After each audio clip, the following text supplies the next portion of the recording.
Bonjour à tous, ça fait déjà quelques jours, nous sommes dans le mois de Elul. Aujourd'hui, nous allons voir qu'est-ce que représente spirituellement le mois de Elul. Elul est composé de 4 lettres, Aleph, Lamed, Vav, Lamed. Ça représente plusieurs acrostiches, plusieurs initiales, comme nous allons voir dans la suite. Nous allons commencer avec le premier, Ina le Yado v'samti lecha, un verset dans le livre de Shemot, Parashat Mishpatim, qui dit que quelqu'un qui a tué par inadvertance, je l'ai amené à sa main et je te fixerai. C'est-à-dire que Dieu, il a amené cette situation-là, qu'il a tué par inadvertance, et je te fixerai des villes de refuge. Des villes de refuge se trouvaient en terre d'Israël, il y en avait 3, aussi bien en dehors de la terre d'Israël. Ici, vous voyez 1, 2 et 3, de l'autre côté du Jourdain, avant de rentrer en terre d'Israël aussi, 1, 2 et 3, les villes de refuge. Là-bas vivaient les Lévi'im de la tribu de Lévi, qui travaillaient essentiellement dans le temple, lorsqu'ils n'étaient pas dans le temple, donc ils habitaient là-bas. Et la personne qui a tué par inadvertance doit s'exiler là-bas. Pourquoi? Qu'est-ce qu'il va gagner d'être là-bas? Tout simplement, la Torah permet à un membre de la famille de la personne qui a été tuée de tuer celui qui l'a tué par inadvertance. Pour être sauvé, c'est uniquement s'il va être dans les villes de refuge. Maintenant, si quelqu'un a tué intentionnellement, lui aussi va dans les villes de refuge, mais le tribunal va le chercher, le juge, et lui donne sa sentence, en principe la peine de mort. À part si le tribunal voit que c'était pas vraiment intentionnellement, il sera pardonné. Qu'est-ce qui se passe maintenant si cette personne qui a tué intentionnellement fait échouva, se repentit, regrette amèrement? Eh bien, le tribunal ne peut pas savoir ce qu'il y a vraiment dans son cœur. C'est pour ça que le tribunal va lui donner sa sentence, quoi qu'il arrive. Mais, de nos jours, aujourd'hui, nous n'avons plus un tribunal qui juge la vie et la mort, c'est Dieu qui fait ce jugement. Eh bien, Dieu sait ce qu'il y a dans le cœur de la personne. Et Dieu donc peut enlever cette sentence. Comme ça, la personne est sauvée physiquement lorsqu'il allait dans les villes de refuge. Qu'est-ce qui se passe avec son âme? Son âme aussi a fauté. Donc c'est vrai que son physique est sauvé, on ne va pas le tuer. Mais qu'est-ce qui se passe avec son âme? Eh bien, le Chinuch explique que le fait d'aller en exil, de quitter sa communauté, de quitter son entourage, de quitter ses amis, d'aller dans un nouvel endroit, eh bien, ça même, c'est un pardon. N'oublions pas, à l'époque, il n'y a pas de moyen de connexion si facile qu'il y avait aujourd'hui. C'est vrai, sa famille pouvait venir, son grave aussi allait avec lui pour lui donner des cours, mais je ne pense pas que toute la communauté voulait aller avec lui. Donc le fait de devoir s'être exilé, d'aller ailleurs, ça même, c'était son pardon aussi pour son âme. Donc son corps est sauvé, et aussi son âme est sauvée. Pourquoi on nous parle de tout ça aujourd'hui? Parce que sachez que de la même manière que géographiquement, ça existe un endroit, des villes de refuge, et bien chronologiquement aussi, dans le temps aussi, ça existe un moment pour se réfugier.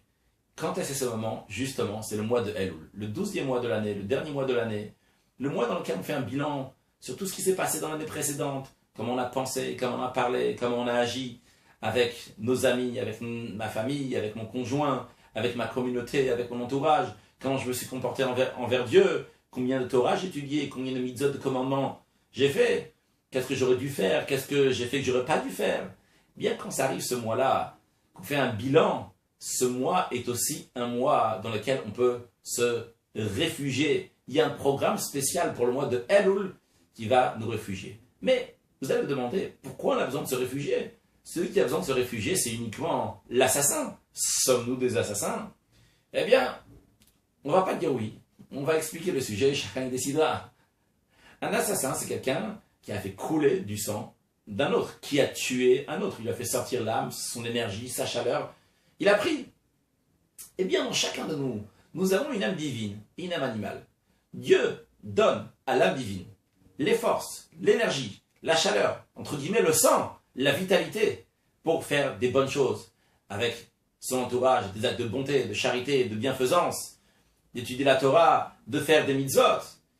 Si Dieu en préserve, c'est arrivé à quelqu'un qu'il a pris cette énergie, cette chaleur, cette vitalité que Dieu avait donnée pour faire des bonnes choses, et il a investi dans l'âme animale, dans un autre être humain, de l'autre côté, là où il ne fallait pas, eh bien, il a versé du sang, il a assassiné, entre guillemets, l'âme divine. Il a tué, il a pris la vitalité que Dieu avait donnée à l'âme divine, il a mis dans l'âme animale. Alors à ce moment-là, il faut aller dans des villes de refuge. Et justement, ces villes de refuge, c'est la période du mois de Elul. Ça, c'est si quelqu'un, il a fait par inadvertance. Qu'est-ce qui se passe si j'ai fait exprès? Je savais que c'était Shabbat, je savais que c'était pas kasher, je savais qu'il fallait mettre des films, je savais qu'il fallait allumer les bougies, je savais qu'il fallait donner une éducation à mes enfants comme il faut, une éducation juive. Et je savais, j'ai pas fait. Et mon mauvais penchant, il était plus fort, et même intentionnellement, je l'ai fait. Alors, est-ce que moi aussi, je peux aller dans des villes de refuge? Est-ce que moi aussi, je peux me réfugier dans le mois de Elul? La réponse est oui, parce qu'on a dit que même quelqu'un qui a tué intentionnellement, il va dans les villes de refuge. Ah, mais les juges vont me juger. Un instant, ça c'était lorsque les juges humains jugeaient et donnaient la sentence quoi qu'il arrive. Mais de nos jours, que Dieu nous juge. Et Dieu sait ce qu'il y a dans notre cœur. Alors lorsque Dieu y voit qu'on dit sincèrement à Dieu, ce qui est passé est passé. Et je regrette vraiment et sincèrement ce qui s'est passé. Et je prends sur moi dorénavant de me comporter comme il faut. Et pour cela, je vais m'exiler dans le mois de Elul. Je vais mettre en exil mon âme animale, mon âme divine va être en plein de bonheur, va être épanouie de se retrouver dans le programme de Elul, dans les villes de refuge de Elul. À ce moment-là, Dieu pardonne. Qu'est-ce que ça veut dire se réfugier concrètement dans le mois de Elul? Alors vous savez que le monde tient sur 3 piliers. Sur le pilier de l'étude de la Torah, sur le pilier de la prière, les sacrifices, et sur le pilier de la tzedaka, de la charité. Et ça aussi on retrouve dans le mois de Elul. Ces initiales que nous avons dit en ce qui concerne les villes de refuge, nos sages disent que la Torah, ça refuge, ça protège la personne qui étudie la Torah. Après, nous avons aussi Elul, Ani, Ledodi, Vedodili, je suis mon bien-aimé est à moi. C'est au moment de la prière, c'est pas seulement des mots, c'est un attachement du cœur du juif, la profondeur du juif, de l'âme du juif qui se verse vers Dieu et s'attache à Dieu. Il dit, Dieu je t'aime, viens vers toi. Ça c'est la prière, c'est le deuxième pilier sur lequel on tient. Puis, dans Elul, on a aussi Aleph, Lamed, Vav, Lamed, Ish, Leree, ou Matanot, Lavionim. C'est dans la Megillat Esther, lorsqu'on dit que le jour de Purim, un homme donne un cadeau à son ami et des cadeaux pour les pauvres. Ou bien, si on veut dire Ish, Leree de manière plus exacte, 2 aliments à son ami et des cadeaux pour les pauvres. Mais l'idée, c'est de donner, de partager avec quelqu'un d'autre, la charité, être généreux, que ça soit avec son cœur, avec son âme, avec ses actions, que ça soit financièrement.